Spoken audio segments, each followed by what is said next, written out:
시장 조성론 7번째 시간입니다.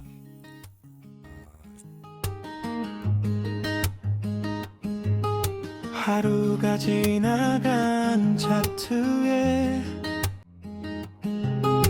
누군가 남긴 발자국, 오르고 내리는 숫자 속에 사람의 마음이 흐르네. 우린 미래를 맞추지 않아 지나온 길을 살펴볼 뿐, 시장이 남긴 작은 흔적을 천천히 읽어가는 사람. 제목 흔적을 읽는 사람. 오늘 강의의 이제 주제 내용은 마켓 액티베이션, 시장 활성화, 시장 활성화 구간에 대해서 구체적으로 또 섬세하게 또 거래와 연계시켜서 공부를 해보도록 하겠습니다. 지난 시간까지 우리가 해왔던 시장 조성론 쪽의 그 공부해온 내용들을 간략하게 정리를 해보면요. 시장엔 주인이 있다. 그 시장의 주인은 외국인이다. 그들은 자본이다. 라는 부분을 살펴봤고요. 다음에 그 시장 조성이 가지고 있는 특성, 다시 말하면 그 유동성 공급이라는 표면적 그 모습 내면에는 마켓 메이킹이라는 시장 조작이라는 인위적 흐름이 존재한다. 이런 부분을 살폈습니다. 이제 그런 내용들을 근거로 해서 시장 조성의 틀이, 구조가 어떻게 짜여지는지를 이제 조감을 해봤고요. 기본적으로 웨이는 선물로 시장을 장악하고 옵션으로 판을 짠 후 선물로 일종 미세 움직임을 조정한다 라는 부분을 살폈습니다. 그리고 이제 그런 내용들을 이제 심화시키는 과정 속에서 일반적으로 개인 참여자들이 시장에 진입하는 패턴들, 그런 특징들을 살펴보았고, 그런 특징들 속에서 시장 조성에 임하는 시장 조성자들이 어떤 식으로 시장을 대해 나가는지, 이런 부분들을 살펴봤었고요. 그러한 내용들을 이제 구체화시키는 흐름 속에서 이제 시장의 그 흐름들, 예를 들면 상승 흐름이거나 하락 흐름일 때 시장 조성자들은 어떤 패턴으로 그들의 그 포지션을 구축하면서 그들의 포메이션을 갖춰 나가는지, 시장 횡보 흐름일 땐 어떠한 포메이션을 취하게 되는 것인지를 직접적으로 실제 내용을 탐구를 해보았습니다. 이제 그러한 것들을 근거로 해서 그러한 것들을 근거로 해서 저희가 이제 그 지난 시간에 굉장히 중요한 부분을 공부했습니다. 변동성 기준으로 시장을 분류하고 구간을 판별해내는, 그래서 시장 의지 구간과 시장 무의지 구간, 변동성의 변화를 수반하느냐, 변동성의 변화가 이루어지지 않으면 시장 무의지 구간, 변동성 변화를 수반하면 시장 의지 구간이다 라고 해서 구별을 해보았고요. 시장 의지 구간은 이제 변동성이 상승하는, 변동성의 이제 상승, 변화가 있는 이제 그러한 구간은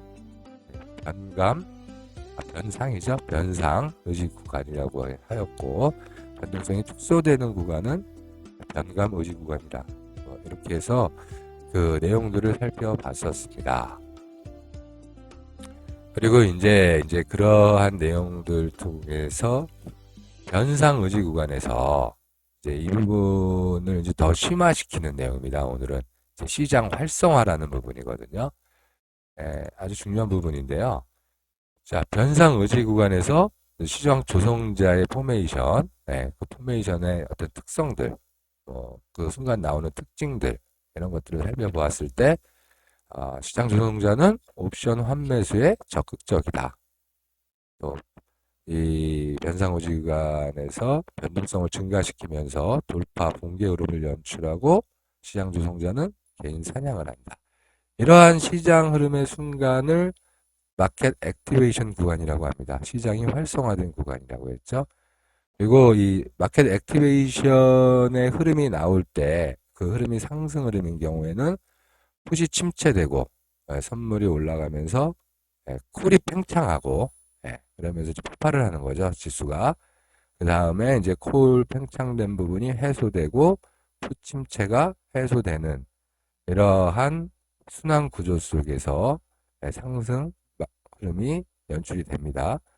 또 하락 흐름 중에 마켓 액티베이션이 이루어지면 시장 활성화가 되면 콜 침체 현상이 발생되고 선물의 하락 흐름이 발생하면서 붕괴 흐름이 발생이 됩니다. 그리고 나서 붕괴 흐름이 발생되는 것과 동시에 풋 팽창이 이루어지고 그리고 나서 풋 팽창이 해소된 후 콜 침체까지 해소되었을 때 이러한 순환 구조를 가지는 것이 하락 흐름 중에 마켓 액티베이션 상태의 모습이다. 라는 부분까지 지난 시간에 공부를 했습니다. 그래서 이제 이 마켓 액티베이션 부분은 굉장히 이제 중요한 부분이라 제가 따로 1시간 강의를 따로 또 하겠다고 제가 지난 시간에 말씀을 드렸고요. 오늘 이제 그 부분을 진행할 것입니다.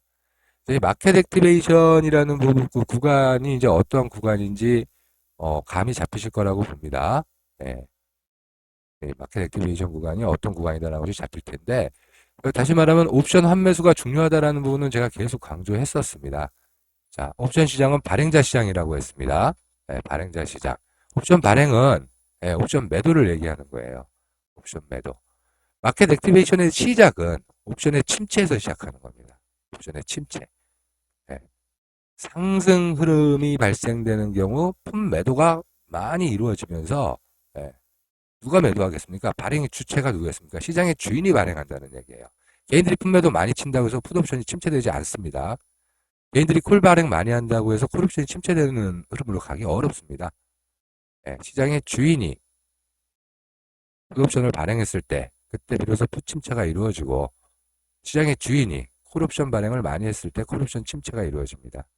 이때 풋 옵션 발행은 단순하게 이 아래로 내려가는 것까지는 용납하되 그 이상으로 밑으로 내려가는 건 용납하지 않는다라고 해서 풋 옵션을 짚는 것과 또 상승시 기대 만족 가격으로서 저 이상 가격까지 가기는 어려워. 저기까지 가면 나는 만족하고 팔겠다라는 기대 가격으로서의 부르는 콜 옵션이 내 개념에서 멈추는 것이 아닙니다. 우리가 옵션 발행이 있어서 OTM과 ITM 공부를 했었죠. ITM이 뭡니까? 내가격 옵션이죠. 내가격 옵션의 발행이 활발하게 이루어지는 것에도 의미를 한다는 얘기예요. 외가격의 침체, 이건 수시로 발생할 수 있습니다. 외가격 옵션의 침체만이 아니라 기준가 옵션, 내가격 옵션의 침체가 동시에 이루어집니다. 풋침체나 콜침체 현상은 외가격이 먼저 붕괴되고 그 다음에 기준가, 그 다음에 내가격 옵션까지 침체가 됐을 때 비로소 침체 시그널로 인식을 할 수 있습니다. 그러면 옵션의 침체에서 마켓 액티베이션의 시작이 이루어진다. 굉장히 중요한 부분입니다. 그래서 아마 저 장중에 제가 이제 그런 말씀 드릴 거예요. 옵션 침체 얘기를 많이 하다가 옵션 침체 시그널이 뜨면 나중에 저희 따로 공부할 겁니다. 앰프 시그널이라고 해서 앰프 사인입니다.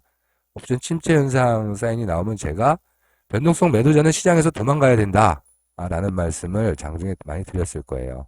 근데도 불구하고 도망 안 가고 제가 싸워야 될 때입니다 라고 하면서 변동성 매도 포지션을 쥐고 싸울 때도 있었어요.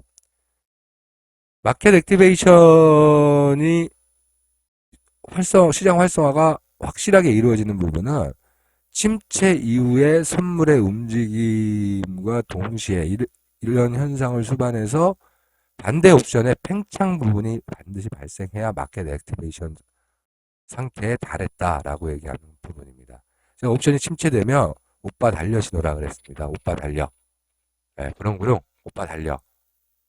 그러면 오빠 달려 신호가 시그널이 터지면 옵션 팽창이 반대쪽 옵션에서 확 하고 올라가는 흐름이 나옵니다.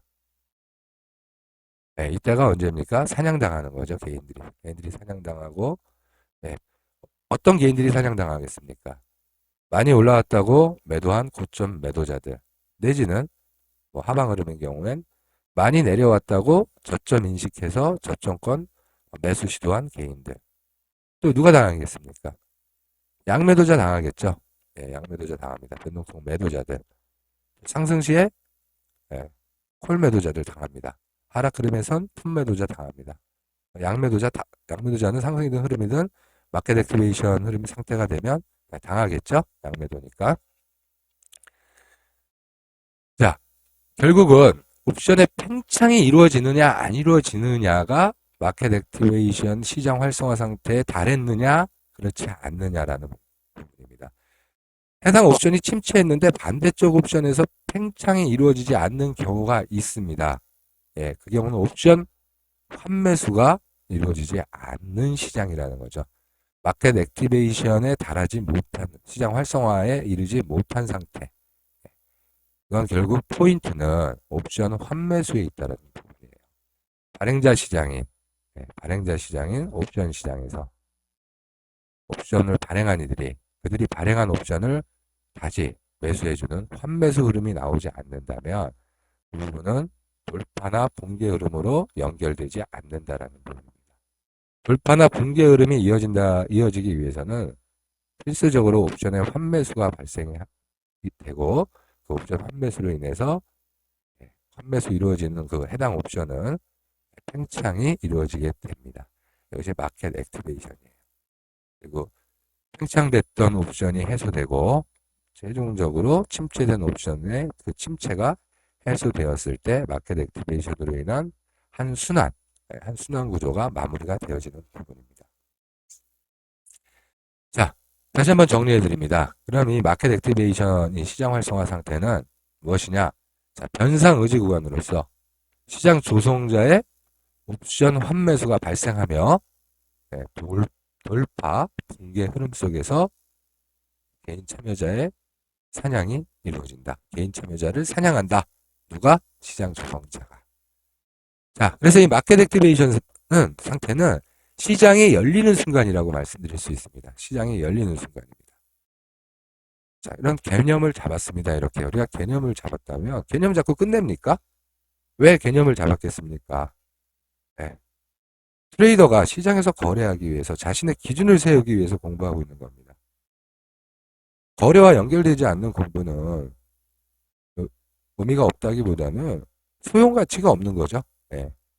우리는 실제 거래하면서 이 마켓 액티베이션 상태를 파악하고 우리 거래에 이용하고 우리 거래 기준으로 적립을 시킬 수 있어야 됩니다. 이 마켓 액티베이션을 근거로 해서. 그러면 지금 마켓 액티베이션에 달했느냐 어땠느냐 또 마켓 액티베이션 상태가 될 것이냐 마켓 액티베이션 시장 활성화 상태로 갈 것처럼 폼만 잡을 것이냐 판단을 해야 됩니다. 그리고 예측을 해야 됩니다. 그래야 거래를 할 수 있습니다. 자, 그러기 위해선 마켓 액티베이션의 판단 기준이 명쾌하게 서 있어야 합니다. 자, 이제 구체적으로 마켓 액티베이션 상태를 살펴보자는 얘기예요. 마켓 액티베이션의 판단 기준 어떤 부분이 있을지 옵션의 호가 변화를 통해서 마켓 액티베이션의 상태를 측정하고 판단할 수 있습니다. 옵션 호가 변화. 선물 호가는 시장 조성자들이 장난을 쉽게 칠 수 있지만 전 행사가 종목에 대한 옵션의 호가는 장난이 아니라 그들의 슈퍼컴퓨터에 의한 그들의 시스템입니다. 옵션 호가가 변화하면서 시장의 변화가 나오는 겁니다. 네, 옵션 호가 변화. 두 번째, 이거 상세히 설명드릴 거예요. 각각 구체적으로. 두 번째로 옵션 미결제 약정의 변화를 통해서도 우리는 마켓 액티베이션의 판단을 할 수가 있습니다. 그리고 세 번째, 옵션 가격 자체의 변화에서도 우리는 마켓 액티베이션이다 아니다를 판단할 수 있는 겁니다. 그래서 옵션 호가 변화는 우리 이미 공부를 했습니다. 여러분들이 열심히 공부를 하면서 지금 강의까지 따라오셨다면 이 제목만 말씀드려도 아시는 분이 계셔야 합니다. 자, 옵션 호가 변화. 복습 삼아서 한번 보겠습니다. 옵션 호가 변화. 자, 제가 시그널 공개를 했습니다. 옵션 호가 잔량의 변화 파악에 대해서. 자, 콜 매수 잔량, 콜 매수 호가 잔량, 풋 매도 호가 잔량. 이걸 행사가별로 전부 각각의 현재가로 평가해서 전부 더합니다. 이걸 데이터 원으로 잡고. 이건 뭐예요? 이거는.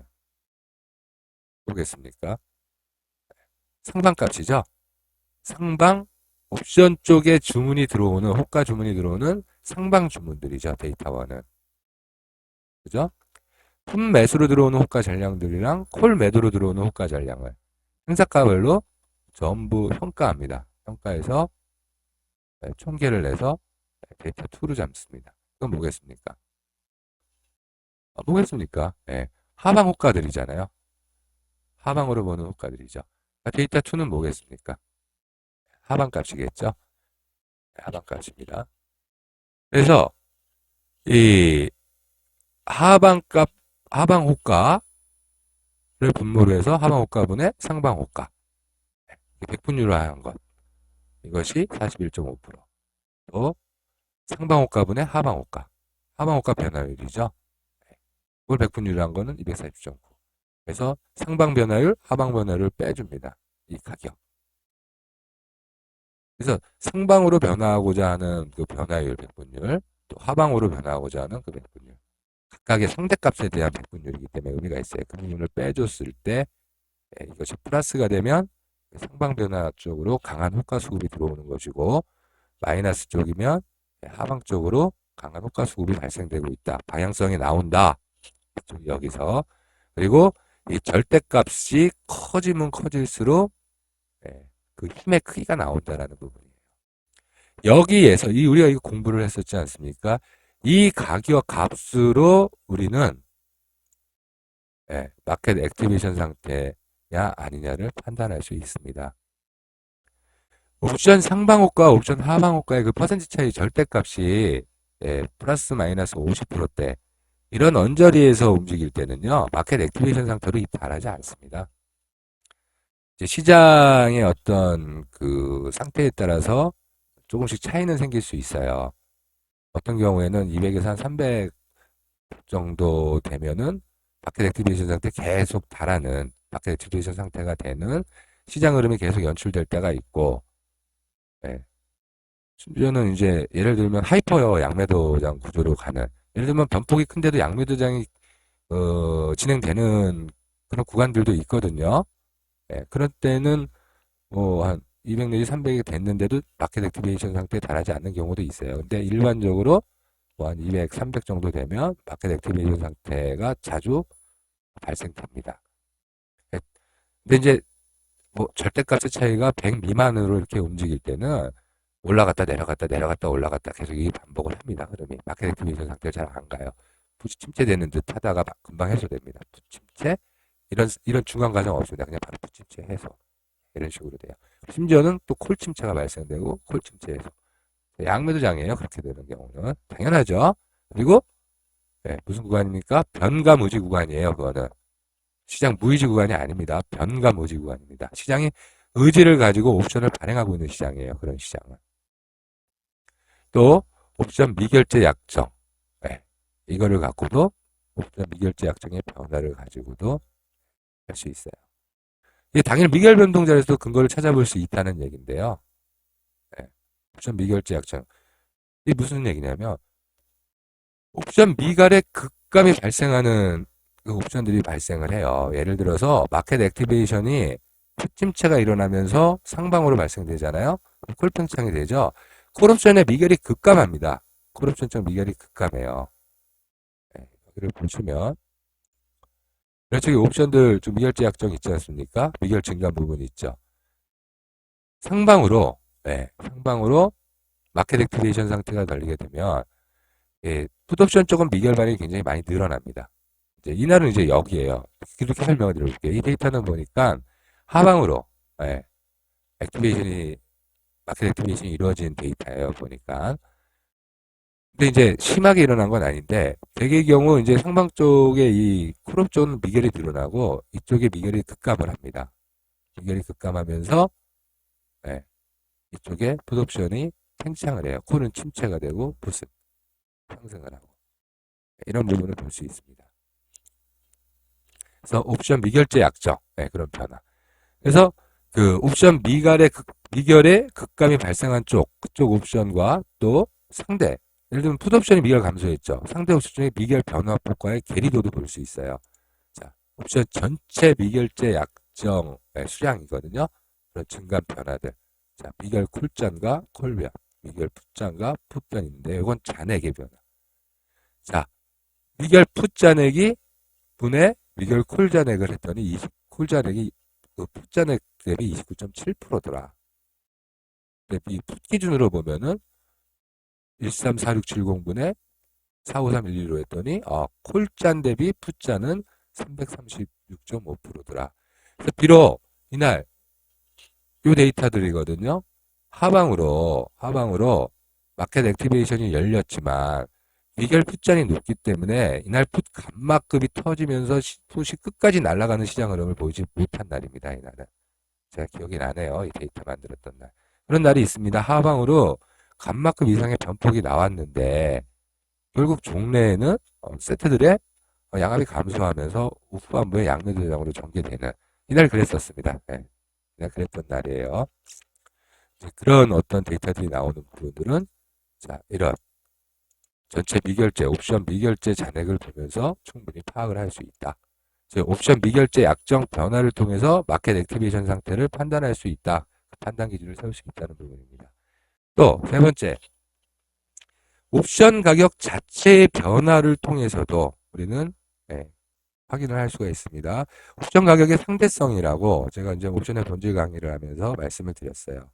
옵션 가격의 상대성 말씀을 드릴 때 같은 방향 옵션들, 예를 들면 콜 옵션들끼리 혹은 풋 옵션들끼리 가격의 상대성을 비교해서 행사가별로 옵션 가격의 상대적 옵션 가격을 판단할 수 있고 콜 옵션은 비교되는 풋 옵션과 비교를 하면서 그 변화를 체크하면서 풋 대비 콜 가격이 높다 낮다라고 얘기할 수 있는 그런 옵션 가격의 상대성이 존재한다고 했습니다. 그 부분은 바로 양합으로 체크할 수 있다라고 제가 말씀드렸고요. 양합으로 확인이 된다는 얘기입니다. 마켓 액티베이션은. 그리고 즉각적입니다. 양합으로 체크하는 부분은. 근데 이제 마켓 액티베이션이 발생하는 상태에 달하면서 풋 침체가 되면요. 침체된 풋은 그 순간 더 이상 죽지 않습니다. 물론 죽어요. 죽는데 그 내려가는 하락폭이 퍼센티지로 봤을 때 더 크게 죽지 않는다는 얘기예요. 반면에 반대쪽에 팽창되는 콜은 상대적으로 크게 팽창된다는 얘기입니다. 예를 들어서 똑같이 1.0, 1.0으로 시작을 했어요. 풋이 침체됩니다. 풋이 침체되면서 가격이 0.7이 돼요. 콜이 올라서 한 1.20인 상태라고 할게요. 근데 양압 2.0에서 양압 1.9 상태로 이제 감소가 됐는데 갑자기 풋이 침체를 합니다. 0.7 깨지기 시작하면서. 풋이 침체됐으니까 계속 죽을 거다. 뭐 그렇게 얘기할 수도 있겠지만 0.69가 됐어요. 0.60까지 침체 상태에서 내려갔어요. 열틱이 더. 그러면 1.20에 있던 콜이 열틱만 올라가겠습니까? 1.30으로. 그게 아니라 1.66, 2.05, 아니 1.98? 막 이런 식으로 올라간다는 거예요. 풋은 열틱 빠지는 동안 콜은 50틱, 60틱이 올라간다는 얘기예요. 그러면 양압이 40틱, 50틱이 올라간다는 얘기거든요. 바로 체크가 돼요. 옵션 가격의 변화에서는 풋이 침체되어 있는데 잘 안 빠지거든요. 이렇게 보면은 콜 대비 풋이 버틴다고 생각을 해요. 사람들이. 지금 뭐 외인들이 풋매수를 하고 있는데 외인들이 풋매수 하고 있대요. 외인들이 현물 매수 하고 있는 건 안 보이나 보죠. 팍스냅 뭐 이런 데서 보면 말 같지 않은 분석해 놓는 글들이 많이 있어요. 제가 그런 글을 쓴 사람들을 비웃는다거나 비아냥거리기 위해서 그런 예를 든 것이 아니라 그런 오류를 범하지 마시라는 의미에서 제가 짚어드리는 겁니다. 개인이 품매수에서 지금 푸시 버티고 있다. 시장은 내려갈 것이다. 이렇게 주장을 하는 거예요. 그거 아니라 그랬죠. 절대 아닙니다. 그것이 아닙니다. 풋이 침체되어 있는 상태는 풋은 멈추고 콜이 날아가는, 콜이 위로 날아가는 그런 순간이고 시장은 붕괴 흐름으로 간다는 겁니다. 하락 슈팅이 나온다는 얘기예요. 콜은 멈추고 콜이 침체되다가 머뭇머뭇대면서 더 이상 빠지지 않고 멈추면서 풋은 꿈틀꿈틀 일어난다. 그래서 양압이 늘어나기 시작한다. 이거는 콜이 버티니까 이제 반등할 거다 조만간에. 그게 아닙니다. 그게 아니라 콜은 멈추고 풋은 날아가는, 풋이 팽창하는 그런 현상이 나온다는 얘기입니다. 아까 제가 풋 침체 콜 팽창을 하락 슈팅이라고 그랬나요? 상방 슈팅이죠. 콜 침체 풋 팽창이 하방 슈팅이고요. 알아서 잘 이해해 주시기 바랍니다. 충분히 이해하실 수 있게끔 제가 계속 반복 강의를 해드리는 부분이에요. 제가 강의를 하면서 지난 강의하고도 이제 계속 겹치는 듯 내용이 겹치지만 하나하나 더 자세히 구체적으로 짚고 있는 부분이거든요. 부분이 굉장히 중요하기 때문에 그렇습니다. 굉장히 중요하기 때문에 그렇습니다. 중요한 건 시장의 활성화라는 부분은 이 마켓 액티베이션을 그럼 실제 우리의 거래와 어떻게 연결시키느냐. 그게 중요하다는 얘기를 제가 계속 드려요. 그죠? 이 활성화 여부를 다 확인하고 진입을 해요. 활성화가 됐다. 이제 날아갈 것이다 하고 진입해요. 근데 이제 이미 벌써 진입했으면 양매수가 수익을 많이 냈을 텐데 양매수를 넣었어요. 근데 조금 이제 조바심이 나죠. 많이 이제 이익이 난 상태에서 들어온 거기 때문에 조바심을 내는 게 개인들의 전형적인 모습이에요. 그런 조바심과 안달을 이용하는 게 바로 시장 조종자입니다. 근데 사실 그런 부분이 있어요. 활성화가 확인된 후에 변동성 매수를 확인했을 때 수익이 많지 않습니다. 수익이 많지가 않아요. 그리고 뒤통수가 잘 깨져요. 오빠 달려시는 줄 알고 들어갔는데 풋팽창이 이루어지는 척 하고는 고점 만들고 시장이 내려가거나 저점 만들고 시장이 올라가는 그 고점 만들고 시장이 내려가면 손절이 다 나와버리는 순간이 된 거거든요. 저점 만들고 올라가는 순간은 손절이 또 나왔다는 얘기거든요. 그러니까 시장이 터지고 작살난 거 확인하고 다 확인한 다음에 이것저것 다 확인했단 말이에요. 그리고 완전히 확인이 된 상태에서 진입을 했어요. 뒷북을 치면서 들어갈 수 있다는 얘기예요. 다 확인하고 들어가면. 그러면 마켓 액티베이션, 시장이 오픈되는, 시장 활성화가 이루어지는 그 초기 단계에서 전조들을 보고 판단해서 포지션을 선점했을 경우에 이제 그 고점이 확인되고 이제 나오는 그 흐름이 나왔을 때 익절을 해야 되는데 미리 들어갔으면 익절을 할 수 있는데 다 확인하고 들어갔더니 남들이 익절할 때 자기가 들어가 버리는 셈이 될 수 있어요. 잠시 이익이 나다가 바로 손실로 돌아가 버리는. 그리고 계속 버티면 아예 작살이 나는 경우도 생기고. 이게 우리 거래에서의 고민스러운 부분이겠죠. 그런 부분을 잘 판단을 해야 된다는 얘기입니다. 또 활성화 확인 후 진입했더니 이제 제가 지금 방금 말씀드린 얘기죠. 시장이 간말을 터트려주지 않고 배가 매도장으로 전환이 돼서 이럴 때는 양압이 갑자기 또 확 줄거든요. 그때는 손실이 날 수 있다는 부분. 그런데 활성화 확인 후 진입하려고 하는 순간에 혹시 배가 매도장으로 전환될까봐 절절대면서 못 따라갔는데 계속 날아가면서 변폭이 더 커지면서 간마장으로 돌입이 돼버리는. 그러면 이제 손가락만 빨아야 되는 얘기죠. 손가락만 빠는 거예요. 그러다가 정말 많이 터졌다고 해서 나중에 이 정도에서는 배가 양매도 한번 쳐볼만 하지 않나 들어갔다가 결국 작살나는 경우도 있고. 자, 이런 마켓 액티베이션 시장 활성화 상태에서 거래를 과연 어떻게 해나갈 것인가 이 고민을 스스로 해봐야 합니다. 파생판에서의 성공 여부는 마켓 액티베이션 상태에서 거래를 어떻게 잘 해나가느냐라는 부분입니다. 마켓 액티베이션 상태, 즉 시장 활성화 상태에 달했을 때 팽창하는 옵션 쪽, 예, 그런 쪽으로서의 변동성 매수로 성공해서 승부를 내서 성공하지 못한다면 파생에서 인생이 크게 달라지지 않습니다. 변동성 매도로 장기간 살아남을 수는 있습니다. 생존할 수는 있습니다만 변동성 매수의 승부사로서의 어떤 그런 부분을 잡아내지 못한다면 결국 퇴출의 시기가 늦어질 뿐 변동성 매도 거래를 통해서 자신의 생명만 연장할 수 있을 뿐 파생판에서 불뚝 일어서서 자신의 어떤 인생을 바꿀 수 있다거나 그런 부분은 이룰 수 없다라는 부분 고민을 해봐야 될 부분입니다. 그러나 그 한방이거든요. 그 마켓 액티베이션 상태에서의 변동성 매수를 노리는 거래만 한다면 매일 집니다. 매일 지다가 한번 크게 먹는 거거든요. 그 자신의 그 종잣돈이 그런 변동성 매수 거래를 받쳐줄 수 있는지 자기 자신을 재검토해 봐야 됩니다. 근데 제가 파생을 하면서 만나봤던 모든 분들이 드물었어요. 그런 거래를 할 수 있는 여건이 되시는 분들이. 결국은 그 변동성 매도 위주로 거래를 하면서 자신을 버텨내고 자신을 스스로 만들어 가다가 기회를 노려야 하는 그게 지금 우리 일반적인 파생편에서 뵐 수 있는 그 파생 그 거래하는 개인분들의 모습입니다.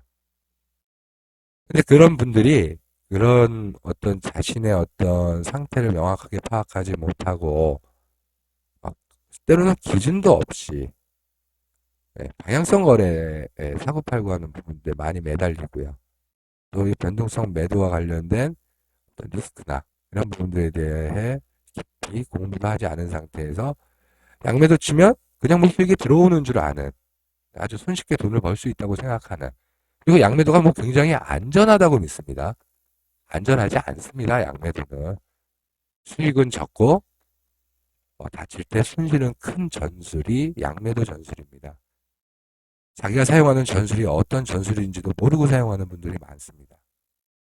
네. 이제 시장 활성화 공부를 하면서 실제 거래와 관련된 고민을 해봐야 되기 때문에 제가 사족과 같은 이야기지만 덧붙여서 말씀을 드렸고요.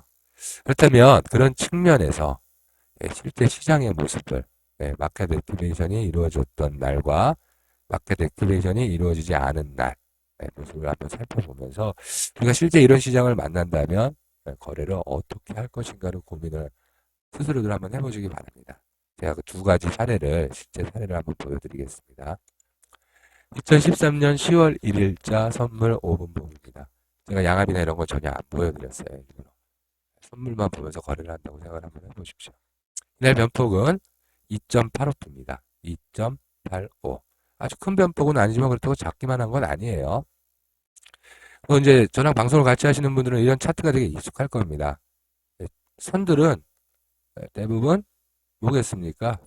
최근 저점 고점들이에요, 전부. 그리고 곡선, 검정색 곡선 하나는 거래가중 평균이겠죠? 저는 다른 선 안 봅니다. 자, 시가 저가 찍으면서 쭉 올라가죠, 시장이.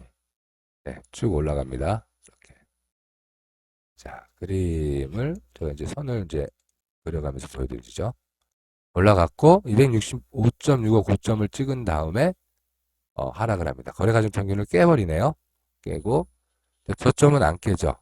시가 저가로 시작을 한 시가 저가형인데 그 자리는 지키고 반등을 하면서 적당히 시장이 끝이 납니다. 그리고 참고로 점선은 전날 거래가중 평균이었습니다.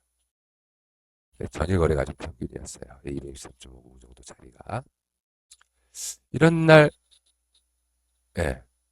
저 볼까요? 제가 선을 좀 진하게 하고 그릴게요. 쫙 치고 올라가서, 이제 이렇게 살짝 여기까지 올라갔죠? 올라갔다가, 이거 보겠어요. 이 정도 그려주면 대충 눈치 딱 까실 텐데, 치고, 양보하고, 쳐버렸어요. 거래가중 평균까지 왔고, 반등했다가, 거래가중 평균 깨고, 깼다가, 다시 거래가중 평균 갔다가, 내려갔다, 거래가중 평균 다시 돌파했다가, 행보하다가, 이렇게 해서 올라갈 것 같죠? 깨버렸어요. 자, 올라갈 것처럼 하고 내려가고 내려갈 것처럼 하고 올라가는 게 시장 조성이라고 그랬습니다. 이런 흐름이에요. 자, 여기서 첫 번째 문제. 이날 사냥 흐름이 이루어졌겠습니까? 네, 이루어졌다고 대부분 생각을 하겠죠? 사냥 흐름이 이루어졌다 라고들 말씀하실 거예요. 그리고 여기서 휩소 흐름도 한번 있었네요. 쫙 올라갔다가 쫙 내리는 흐름. 그렇죠? 이 휩소 흐름이 있어진 다음에 이렇게 내려가는 흐름은 굉장히 강한 흐름이 될 수 있어요. 네, 사냥 흐름이 있었습니다. 여기입니다. 자, 높다고 매도치기 만들고 올라가면서 터졌죠? 네, 사냥 흐름 나왔죠? 자, 사냥 흐름이 있었습니다. 자, 여기서 변상 의지 구간이 있겠죠? 변상 의지 구간. 어디겠습니까? 변상 의지 구간이 어디겠습니까? 변동성이 상승하는. 네, 맞았습니다. 이 구간이 전부 변상 의지 구간에 해당하는 부분이에요. 여기가 이제 최상의 어떤 체크 포인트가 되겠죠, 여기가. 변동성이 상승하는 의지 구간이에요. 옵션 한 매수가 일어났겠죠. 그죠? 상승 올라갔다 내려갔다 할 때 제가 이런 자리에서 방송하면서 저는 이런 데서 매도하지 않습니다. 이런 얘기 자주 하죠. 네, 이런 흐름들에서 매도하는 거 아닙니다. 매도는 이런 데서 할까 말까를 고민해 보는 거고요. 할까 말까 고민이에요. 여기서 한다도 아닙니다. 지켜보다가 네. 이런 자리쯤에서 판단해서 하는 거죠. 자, 그다음에 시가 저가 형태로 해서 상승 흐름을 내고 조정하는 척하고 돌파 흐름을 내면서 사냥 흐름을 하고 옵션 환매수가 일어나면서 자, 변동성을 상승시켰습니다. 자, 그리고 시장이 내려가죠. 변동성이 감소하는 부분이 있겠습니까? 없겠습니까? 자, 비결도 중간을 쭉 했죠. 변동성 감소하는 부분. 있죠. 여기서 다 가르칠 수 있다는 건 불가능한 얘기예요. 그다음에 이 고점 찍고 내려갈 때 이 고점이 이 고점을 돌파 못하면서 내려가면서 양압이 이때 최고 양압들이 상당히 감소를 합니다. 그다음에 이런 자리에서 변동성 감소를 보면서 공격을 들어갈 수 있어요. 이 정도 자리. 이 밑으로 내려가는 부분들은요, 양압이 여기까지는 죽긴 죽을 거예요. 그러나 골 쳐올라갔다가 내려가는 이 흐름의 양압이 여기 죽고 이 휩소 흐름 트랩을 파고 난 다음에 이 흐름에서는 양압이 일시적으로 증가를 할 수밖에 없어요. 여기는 변동성이 증가를 할 겁니다. 근데 증가됐다가 또 다시 반등을 하죠. 여기는 변동성이 또 감소를 할 거예요. 여기도 근데 이 증가와 감소는 변동성이 들쭉거리는 부분일 것이다. 라고 저는 선물 차트만 보면 시장이 읽힙니다. 여러분들도 그렇게 읽히시나요? 이날은 2.85p에 불과했었던 날이지만 사실은 이제 굵직한 뉴스거리가 있었던 날이에요. 미국의 셧다운 문제가 이제 있었고요. 이제 그 셧다운 문제에 대한 해석, 시장의 해석, 또 이 시장의 주인인 외인들이 시장 적용해서 여러 가지로 어떤 가능성, 그들의 행동 패턴에 대한 여러 가능성이 있어서 시장 변폭은 2.85밖에 안 됐지만 아주 팽팽했었습니다. 옵션 쪽에서 변동성 부분이. 그래서 시장 조성을 하는 과정에서 옵션 환매수 이루어지는 부분이 순간적으로 자주 연출됐었던 그런 날이었어요. 실제로는. 자, 이 차트만 보면 이제 그런 그림이 그려집니다. 그럼 그 다음날 모습을 한번 볼게요. 자, 이건 2013년 10월 2일입니다.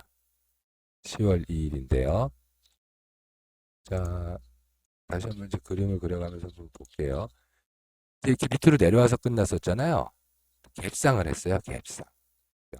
네, 갭상을 한 겁니다. 갭상을 하면서 5분봉에서 분봉 2개가 그려집니다. 분봉 2개가 그려졌어요.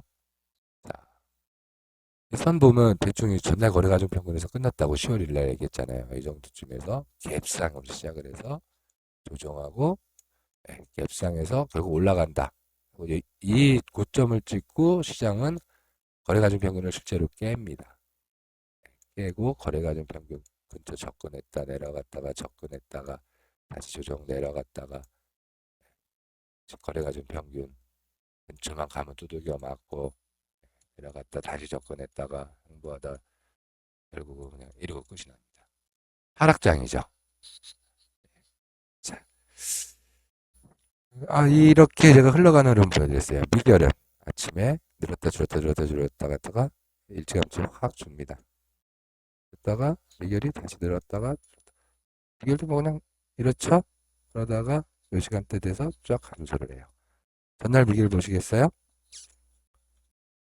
네, 전날 미결 보세요. 쫙 늘었다가 계속 유지되다가 그리고 이제 미결이 서서히 감소하면서 시장이 끝나는 흐름이었고 10월 2일은 네, 미결 자체도 네, 이런 모습이고 흐름은 이래요.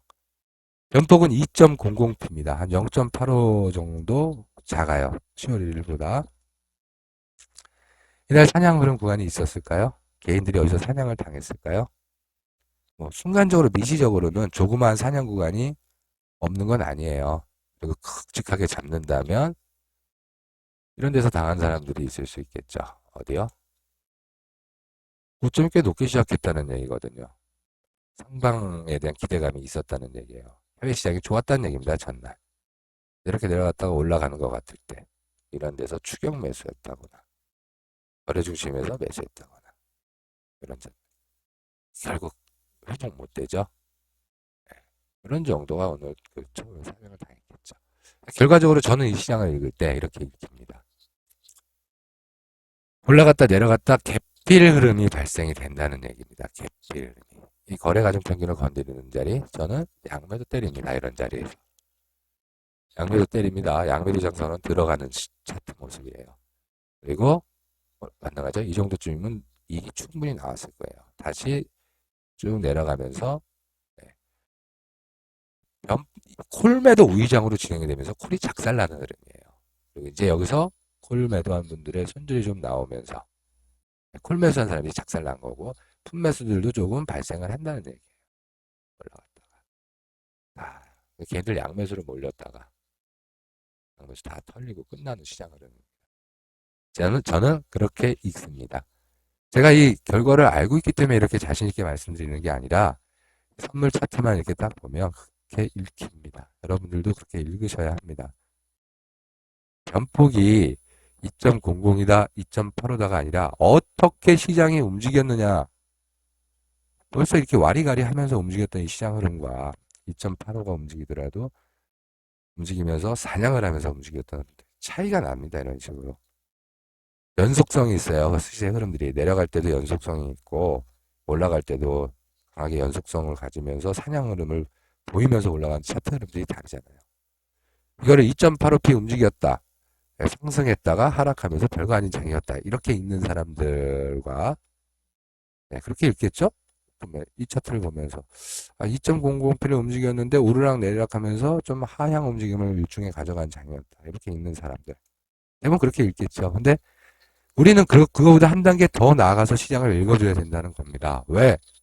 변동성 거래를 하는 사람들이니까. 예? 변동성 거래자니까.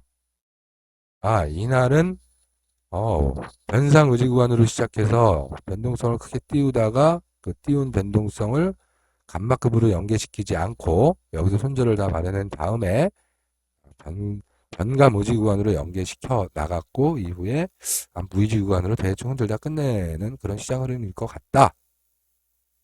네, 이었다. 이렇게 읽어내고 이 부분은 시초 흐름에서 좀 양압이 탱탱이 맞서다가 이 개피 흐름이 확실하게 이어지는 9시 20분 이후 흐름서부터는 양압이 급격히 감소를, 양압이 급격히든 아니든 양압이 감소하는 흐름으로 이어지면서 양압이 증대되는 구간이 나오기 어려운, 즉 변감 의지 구간과 시장 무의지 단순 시장 조성 구간이 어우러지는 그런 정도의 시장이었다. 변동성 거래자는 이렇게 시장을 읽어줘야 된다는 겁니다. 변폭 얼마에 저 시장 흐름의 위아래로 어쩌고 저쩌고 누가 모릅니까? 네? 그죠?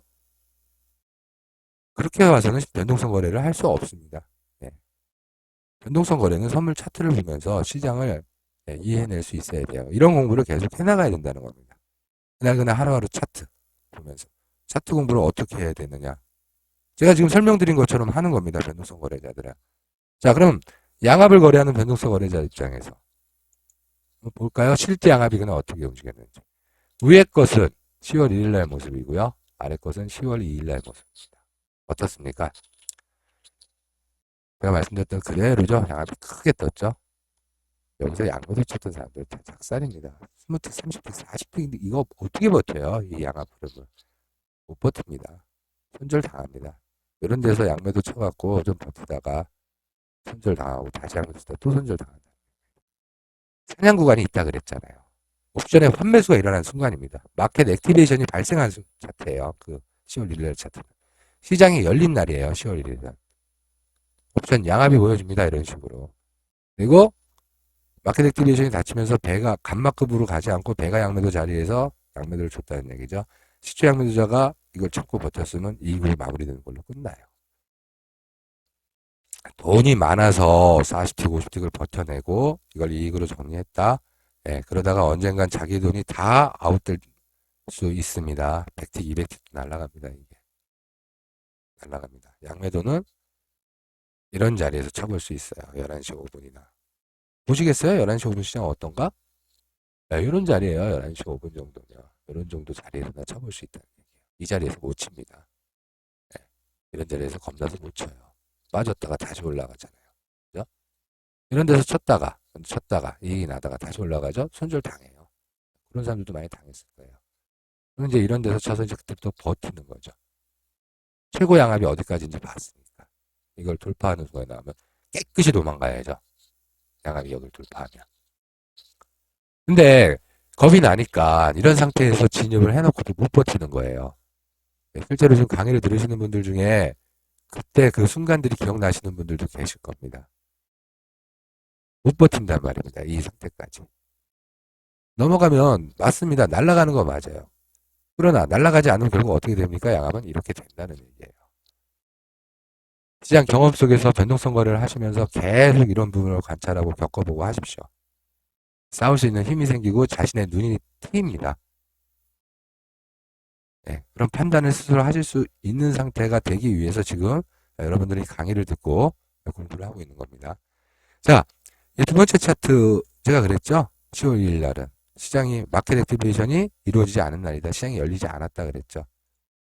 자, 여기서 갭필 흐름인데 올라갔다가 이 자리에서 결국 꼬리를 달고 내려치면서 거래 중심을 깨죠. 저는 이 자리에서 양매도 들어간다 그랬어요. 아예 초장에 9시 1분에 치고 들어가는 공격적 거래. 이때는 리스크가 굉장히 큰 거래예요. 근데 올라갔다가 내려간다면 이때 그 공격적 거래를 하지 않았더라도 여기는 진입 순간입니다. 보십시오. 9시. 자, 초장에 쳤으면 아주 좋은 양압이에요. 근데 이제 그거를 확인하고 났으면 이 녹색 선 정도, 한 1.85 정도 선에서 1.8 초반에서 양압 매도를 들어갑니다. 그러면 초장에 양압 이렇게 주고요. 변동성 매도 쳤다가 이익이 났다가 다시 그 부분을 다 뱉는 부분이 있죠. 근데 이제 좀 늦게 들어가서는 이런 정도에 들어갔단 말이에요. 이런 정도에서. 예를 들면 10시, 늦게 들어가서 한 10시 5분에 들어갔다고 볼게요. 양압이 올라갔다가 내려가는 걸 보면서. 상황이 10시 5분이면 어떤 상황이냐면. 이제 이런 상황이라고 칠게요. 이렇게 내려가는 흐름이 있잖아요. 내려가는 흐름 속에서 양압이 일시적으로 증가를 했죠. 변동성 함정이에요. 1.8에 좋은 양압 당하면 버틸 수 있는데, 버티면 어떻게 됩니까? 양압이 이거보다 더 죽는 이렇게까지 가잖아요. 변동성 함정이라. 해서 가장 좋은 거래는 초장에 들어가서 이분에 익절을 하고 변동성 함정이 나온 걸 확인하고 변동성 함정이라는 게 확인된 상태에서 뭐 이런 정도쯤 11시 5분쯤에 들어가면 좋겠네요. 잠깐 손실이 나더라도 싸워서 버텨야 돼요. 이어서 바로 자르거나 더 버텨서 끝까지 밀고 가서 수익을 내거나 이 정도까지 갔으면 이제 이익절할 수 있는 수준까지 내려간 거거든요. 이 정도 그림이 그려졌다. 이런 상태에서 자기 손실이 양매도 주고 손실이 3틱, 4~5틱 났을 때 버티지 못하고 겁내고 왜? 자기는 조금만 먹으려고 하니까 내가 먹으려고 하는 만큼 손실이 나면 겁이 나는 거거든요. 양매도자들이. 자신들이 유리한 패를 잡고 있다는 걸 모를 수 있다는 얘기예요. 자, 이런 양압의 흐름을 예측할 수 있는 부분들은 시장을 읽어낼 수 있는 능력에서 나옵니다. 그럼 공부 방향을 그쪽으로 맞추셔야 합니다. 변동성 거래자들은 변동성 매도가 정답은 아닙니다. 마켓 액티베이션 순간이 열렸을 때 이렇게 열리는 날 양매수를 해서 이 구간을 먹을 수 있는 거래자들이 시장에서 성공할 가능성이 더 높은 사람들입니다. 근데 양매수 잡고 계속 버텼으면 어떻게 됩니까? 잘라내야 돼요. 여기서. 결국 손실로 마감한다는 거예요. 근데 양압이 이렇게 끝나는 정도가 아니라 이렇게까지 양압이 더 훨씬 여기서 확 치고 올라가. 결코 내려오지 않고 이렇게 내려오다가 양압이 다시 확 치고 올라가서 더 올라가나. 간막급이 터졌을 때. 그런 간말을 습관처럼 먹어줄 수 있는 그런 거래자들이 진정한 변동성 거래자들입니다. 대충 양매도 치고 수익 내고 변동성 매도 거래를 잘하는 게 아닙니다. 양매수로 먹지는 못하더라도 리스크를 관리를 해내고 근데 변동성 매도를 하다 보면 다칠 수밖에 없는 자리들이 나올 수 있고요. 예를 들어서 백전전승을 할 수 있겠습니까? 시장에서 판단하면서 틀릴 수 있는 부분도 있고 고민들을 해보셔야 되는 부분이에요. 이 순간, 이 강의를 들으시는 순간 자신의 거래를 고민해 보셔야 되는 거예요. 나의 거래는 도대체 어떤 거래인가? 고점 매도, 저점 매수 이 거래를 하는 분들은 승률은 좋습니다. 그러나 크게 다칩니다. 날 잡아서 다치는 분들입니다. 양매도 거래를 주로 하시는 분들은 승률은 좋습니다. 그러나 다칠 때 손실이 조금 나는 거래를 하는 분들입니다. 진입 위치가 둘 다 중요하겠죠. 진입 상태나. 그리고 손절을 어떻게 잘했느냐가 중요하겠죠. 근데 손절이요? 손절 열심히 해보십시오. 네, 손절도 습관입니다. 네, 손절만 하다가 퇴출됩니다. 네, 자신 있게 말씀드립니다. 특히 가격에 의한 손절, 어디 오면 손절하겠다. 다 손절당합니다. 내가 손절하고 나면 시장 내가 봤던 대로 움직이게 돼 있습니다. 왜? 시장 조성이 그러하게 움직이기 때문입니다. 손절에 의한 청산은 가장 나이스한 손절은 상황청산입니다. 상황청산. 자신이 베팅했던 흐름대로 가지 않는다는 것이 확인되었을 때 손절하는 게 맞습니다. 그리고 그 다음 중요한 것은 진입 위치가 좋아야 한다는 것이거든요. 제가 양매도 자리를 보면서 이 자리에서 진입하는 것과 이 자리에서 진입하는 건 다르거든요. 다르겠죠. 여기서 진입했으면 이걸 싸워서 마음고생을 계속해서 번전에 이른 다음에 이렇게 수익의 길에 바라는 거예요. 이 흐름을 넘기고 같은 가격이더라도 여기서 양매도를 줬다. 얼마나 수월하게 수익을 구할 수 있습니까? 시장이 끝난 다음에 하는 얘기이기 때문에 제가 쉽게 얘기하는 겁니다. 이렇게 될 줄 누가 합니까? 시장 흐름이 이렇게 가고 있는데 자, 이 축에서 제가 지금 짝근 이 선에서 이 화살표 오른쪽 부분이 아직 진행되지 않은 상태에서 265.65가 현재가예요. 지금 여기서 어떻게 판단하고 어떻게 거래를 합니까? 아무것도 못합니다. 위로 더 간다고 보고 있는 게 맞아요. 머리 꼭대기에서 어떻게 매도를 할 수 있습니까? 변동성 매도도 마찬가지입니다. 이 흐름들을 확인하고 가서 최소한 이런 흐름 정도 왔을 때, 이 정도 흐름까지 이런 정도에서도 들어갔을 때 이 양봉이 겁박을 했을 거예요. 겁박하고 또 도망갔을 수도 있겠죠. 여기서 진입한 사람들이 이 음봉에서. 겁박하고 나서 내려가지 않습니다. 시장 조성은 그러합니다. 개인 참여자들이 진입하게끔 유도하고 진입한 모습이 나오면 겁박하는 것이 그 흐름에 바로 이어지게 되어 있기 때문입니다. 그런 흐름이 두렵다면 파생파를 떠나십시오. 제가 이제 마켓 액티베이션, 시장 활성화, 지난 전 강의, 그죠? 변동성에 대한 부분들을 강의하면서 강하게 말씀을 드리는 부분이 있어요. 자신 없으면 떠나시라는 말씀을 강의해서 제가 지난 강의에서 처음 말씀을 드렸을 거고 오늘도 그런 말씀을 드립니다.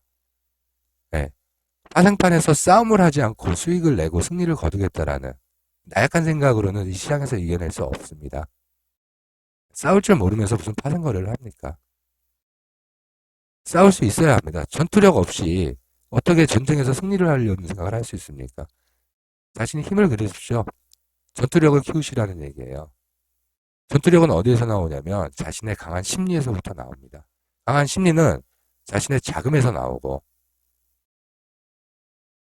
또 자신이 판단하고 있는 판단력에서 나옵니다. 자금 관리는 자신의 자금에 맞도록 베팅하십시오. 네, 계좌 수를 관리하시고 사용하는 전수를 관리하십시오. 그럼 거기서 힘이 생깁니다. 자, 200만 원, 300만 원밖에 없으면서 다양성 거래 해보십시오. 못 버팁니다. 일주일 내로 퇴출될 가능성 70% 이상입니다. 거래를 잘하고 못하고의 문제가 아니라고 저는 봅니다. 또한 마찬가지입니다. 여러분 마찬가지고 판단력 공부하십시오. 공부해서 자신이 판단할 수 있는 부분들을 넓히십시오. 그러면 심리적으로 강해집니다. 겁박 흐름에서 이겨내십시오. 그럼 수익이 옵니다. 싸우지도 않고 대충 양매도 치면 수익이 나올 것 같습니까? 양매도도 그렇게 만만한 게 아닙니다. 오히려 더 힘들게 시장은 공격해 들어옵니다. 전투적인 어떤 이런 부분들은 파생판에서 필수 미덕입니다. 물론 유의해야 할 사항들은 여러 가지가 있습니다. 자신의 그 판단으로 이루어진 부분이 믿음, 그리고 자신의 강한 신념. 그래서 이제 시장에서의 어떤 버티고 싸우는 능력을 보태주는 것은 좋지만 그 믿음이 신념이 되고 그 신념이 아집이 돼서 시장이 아니라고 하는데 계속 싸움질을 하면 안 되겠죠. 네. 그런 부분에서는 중용의 모습으로 자신을 다스릴 수 있어야 될 것입니다. 네, 그런 심한 정도로까지 어떤 부분을 말씀드리는 건 아닙니다. 어쨌든 시장 활성화 구간 이번 강의 주제는 굉장히 중요한 부분입니다. 여러분들의 거래를 윤택하게 하기 위해서는 시장이 열리는 순간에 대한 탐구를 끊임없이 하셔야 됩니다. 저도 계속 하고 있습니다. 매일매일 시장 관찰을 하면서 저는 그 포인트대로 계속 시장을 확인하고 관찰해 나가고 있습니다. 여러분들이 저랑 계속 거래를 해오면서 제가 시장을 읽는 방법들, 또 이제 말씀드리는 것들, 결국가 이런 기준에서 앱솔리브가 그렇게 하고 있구나라는 부분들이 이해가 되실 겁니다. 그리고 이제 이런 공부를 시작하셨고 이 내용까지 접근을 하셨으니까 저와 함께 시장을 읽어나가실 수 있을 거라고 믿습니다. 자, 이해가 안 되시는 부분들은 계속 반복해서 학습하시고 공부하시고 또 저한테 개인적으로 질문을 주십시오. 제가 성심성의껏 이해가 안 되시는 부분에 대해서는 이해가 되실 때까지 최선을 다해서 도와드리겠습니다. 자, 지금까지 시장 조성론 7번째 강의 시장 활성화를 주제로 해서 강의를 진행을 했습니다. 다음 강의는 이제 그 시가 경시효과를 찍은 다음에 시장 조성 흐름 어떻게 이제 그 시장 일중 흐름에 영향을 미치는지 이런 부분들에 대한 부분으로 강의를 진행할 건데요. 그 강의 진행 내용은 이제 일중 시장 흐름에 대한 부분으로 가면서 이제 그 당일의 시장 활성화와 연관된 일중 시장 흐름의 전체 성격을 파악해보는 장 시초 흐름부터 그 기점으로 해서 시장 활성화의 여부와 일중 시장 흐름의 성격으로 어떻게 연결되는가를 판단해보는 이제 그런 흐름으로 시장 조성 측면에서의 접근입니다. 그 강의를 잘 들으시고요. 그 강의 패턴에서 이제 각종 시장의 패턴 분류를 들어갈 겁니다. 그리고 패턴 분류를 들어감과 더불어서 이제 피파론, 피해 파동론이라는 부분을 제가 새롭게 또 강의를 시작할 건데요. 이제 하나하나 건드려 나갈 거거든요. 자, 피해 파동론, 개인 참여자들이 어떻게 다치는지에 초점을 맞춘 파동론입니다. 그런 부분으로까지 이제 전개되기 부분에 가장 기초적인 부분으로서 시작될 부분입니다. 그래서 시장 조성론 측면에서 접근하는 부분이니까 파동론 측면에서는 또 별도로 따로 접근을 할 겁니다만 시장 조성론, 시장 조성 입장에서 시장 조성의 입장에서 접근하는 부분인데요. 그런 부분으로 해서 실제 시장 모습들 속으로 지금부터는 계속 들어가는 그런 강의를 진행할 겁니다. 네, 감사합니다. 이상으로 시장 조성론 7번째 강의, 시장 활성화 강의를 마치도록 하겠습니다. 감사합니다.